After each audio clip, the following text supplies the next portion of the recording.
So in this video, we will discuss Mark Cuban's silly attempt to try to tank to secure a top 10 protected first round pick that they sent to the Knicks. And right now he's being investigated by the league. Oh boy. And they may violate him. Man, so first off, welcome to the channel. I am the Objective Fan, straight out of Kings County, New York's finest. And we're here now talking about this Mark Cuban situation. I feel like he is too rich to be this petty. So what?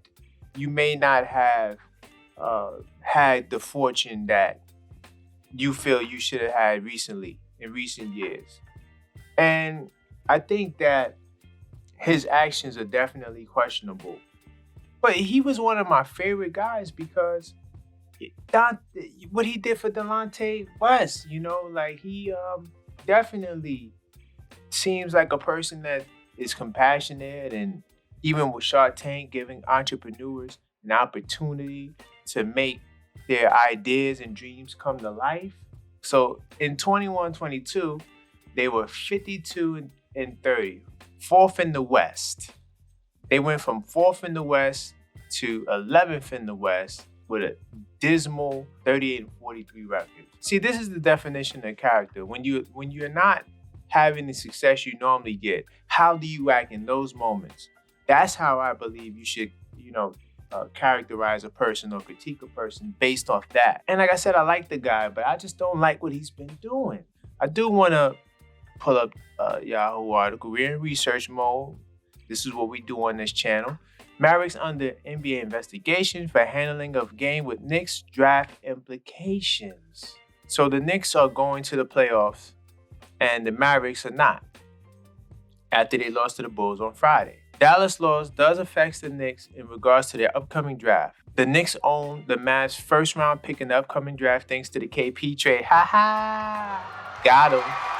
KP. Yeah, they thought they won that trade. So before we continue with the video, why don't you take the time to subscribe to the channel? Hit that bell icon so you get all your notifications. And then like the video so more cool Knicks fans can check out the video. And you could also send a donation via Cash App to the Objective Fan. The link will be in the description. Support independent media.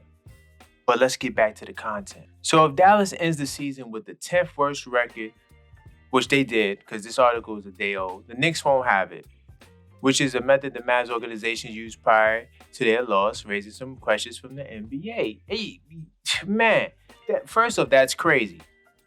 That's crazy. Because now we're not going to have our 10th. According to this article, we're not going to have the pick. The NBA commenced investigation today into the facts and circumstances surrounding Dallas Mavericks roster decisions and game conduct with respect to last night's game against the Bulls and the Mavericks, including the motivation behind those actions. NBA spokesman Mike Bass said Saturday afternoon. The Mavericks rested most of their regular rotation players prior to Friday's game against the Bulls. And had star Luka Doncic play 13 minutes. So these are the players that missed the game, right? Check this out. Kyrie Irving, right foot injury, recovery. Josh Green, rest. Tim Hardaway Jr., left ankle soreness. Max Keebler, right hamstring injury, recovery. Notice how it says recovery. That means these guys probably healed from their injuries, but they're using that as an excuse because if these guys just all had rest, oh my God, that would make it even more blatant. So that's why the NBA is doing their investigation. You see Christian Wood, rest, and they all missed the game. That's all of their key rotational guys. A lot of those guys are starters, right? Just to give you a heads up on that.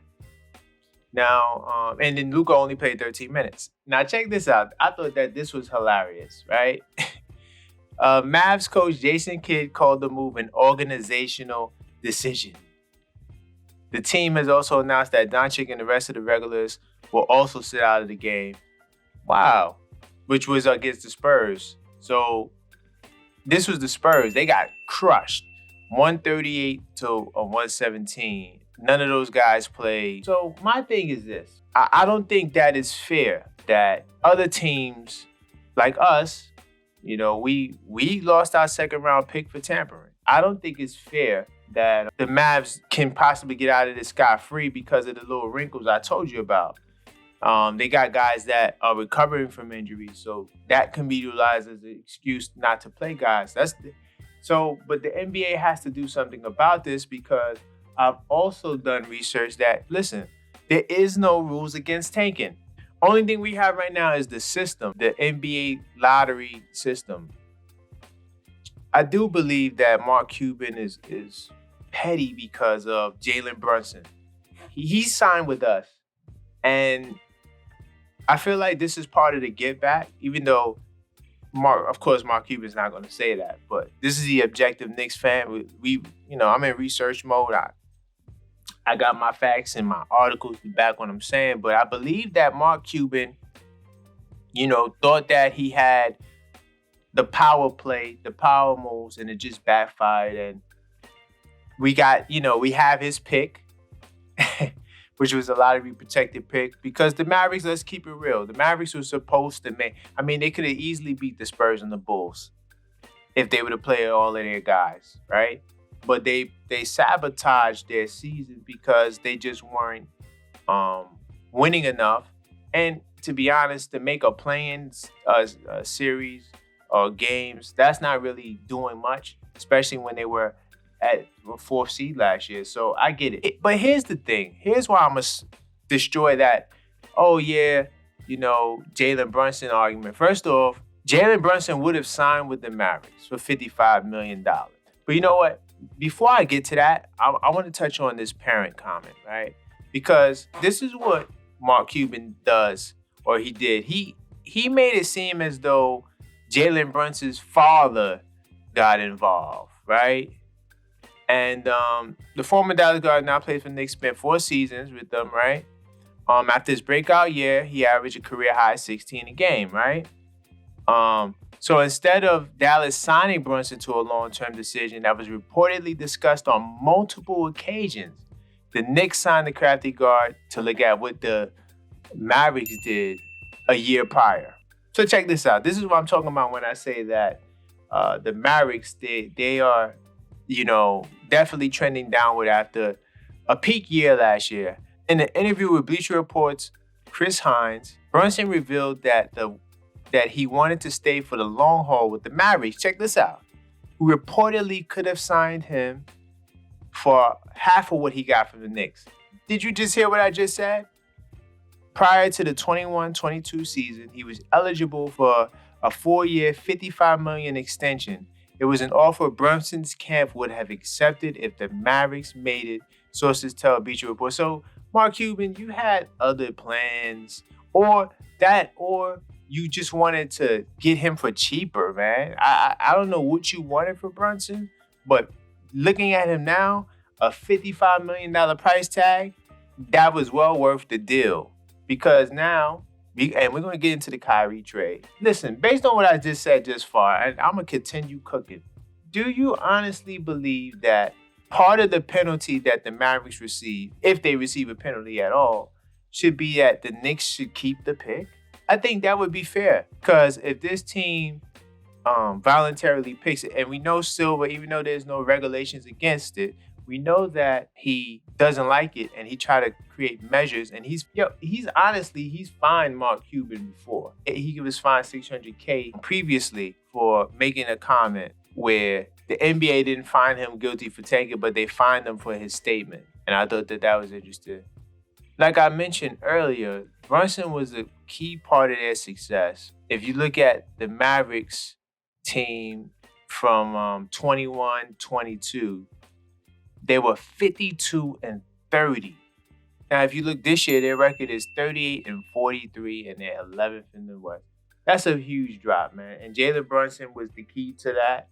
And that's why the Knicks, we also went from not even making the play-in game. It's funny. This is Jalen Brunson's value. So he was on a team that made it to the Western Conference Finals. By the way, I did a video talking about the Knicks playoff run, saying why the Knicks will go deep. Check that out. I'll put a link in the description up to this point. The Knicks could possibly make the Eastern Conference Finals, but definitely the second round with a healthy Julius Randle, right? So that would be, if that happens, that means that he would have taken his team, a team that missed the playoffs, to that point. Whereas the team that went to the Western Conference Final and the 4th seed, that team didn't make the playoffs with Kyrie Irving, who could have pushed them into like at least like the 7-8 spot in the play-in. But they didn't do that. That's Jalen Brunson's value. And I better see Jalen Brunson as an all-NBA candidate. So I also want to touch lastly on the Kyrie trade. You know, the Kyrie trade definitely backfired on Mark Cuban.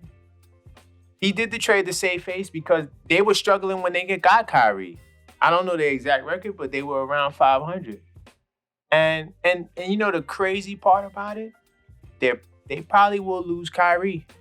I could see Kyrie leaving and trying to go to the Lakers. Now, I know the new collective bargaining agreement will possibly hold him up because you're not going to have as much cap flexibility to sign mid-level players like the Warriors did with Durant. A couple of other contending teams have done. But it'll be interesting to see what they'll do with Kyrie. Now, the good thing is because of the collective bargaining, they're probably going to have to sign and trade Kyrie, which they could because they have his rights. But hopefully the NBA addresses this because this tanking, I'm not saying it just because I'm a Knicks fan. I just think that the politics in basketball, it just makes things look ugly. You got a player like Luka Doncic. And now we're also hearing that, you know, rumors that Luka might be out. Luka could request a trade. And now if Luka is available via trade, I don't know. Maybe I might consider Luka, but I like my core. I think Jalen Brunson is amazing. And I love Julius Randle. He's an all-star. And I think that we just stay the course and don't force a trade if it's not available. So in closing, man, I hope you enjoyed the video. Definitely subscribe to the channel if you hadn't already. Hit that like button. You got to get the likes up, man. I don't understand why you guys are not liking the videos, but like the video so more cool Knicks fans can find us. And like I said, you could always send a little Cash App if you want to send a little donation, no pressure. The Objective Fan link is in the description. I am planning a special live stream. I'm definitely going to live stream game 1 of the NBA playoffs against the Cavaliers. I think it's Saturday at 6 o'clock. So definitely, but I'm going to try to squeeze in a special 100 subscriber live show. I'm going to try to squeeze that in sometime during the week. And you know, definitely the channel's growing. Thank you for your support. And until next time, let's go Knicks.